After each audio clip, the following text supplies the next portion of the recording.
mio ristorante nasce nel 2008, ottobre del 2008, e nasce per un'idea che abbiamo avuto con la mia famiglia. Io avevo la passione della cucina, non avevo fatto la scuola alberghiera, però mi è sempre piaciuto cucinare sia con la nonna che insomma, con gli amici, insomma, in varie occasioni ho fatto anche delle esperienze mentre studiavo all'università.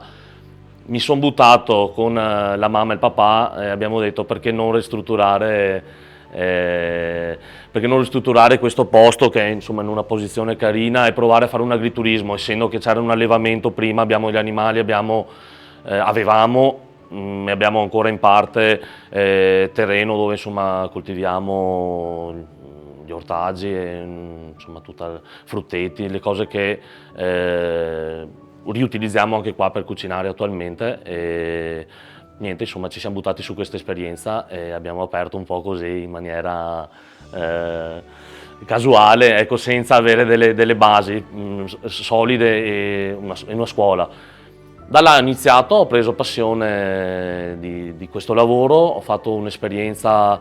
una piccola esperienza in un locale insomma, del mio amico Renzo dal Farra, locanda San Lorenzo Pos dal Pago, e da là insomma, è partita poi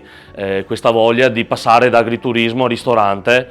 Insomma, adesso sto riassumendo un po' veloce, però da là mi sono proprio innamorato di una cucina un attimo più creativa, sempre rivolta verso la tradizione, però con un attimo di tocco creativo in più. Ecco. Naturalmente non poteva più restare agriturismo, anche per il fatto che, essendo appassionato di vini, non riuscivo a mantenere diciamo, quelle che sono le normative per restare agriturismo, avendo in carta dei vini un attimo che non fossero solo del territorio, ma spaziare anche su altre regioni, se non altri paesi, insomma, ecco, quindi alla fine la scelta di diventare ristorante è stata necessaria, abbiamo fatto il passaggio e ora attualmente insomma, siamo un ristorante a tutti gli effetti,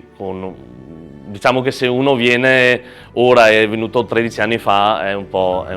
diverso. Ecco.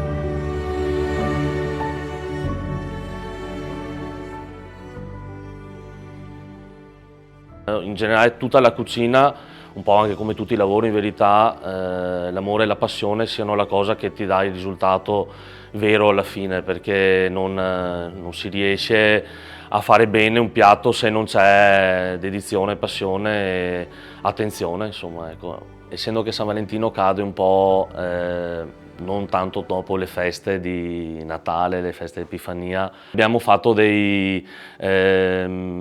un recupero in modo intelligente e sostenibile, ecco, di questo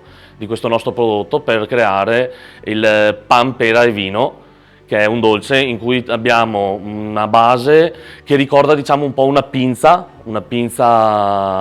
nostrana, quindi il dolce che un po' tutti conosciamo, no, della tradizione, però reso un attimo più soffice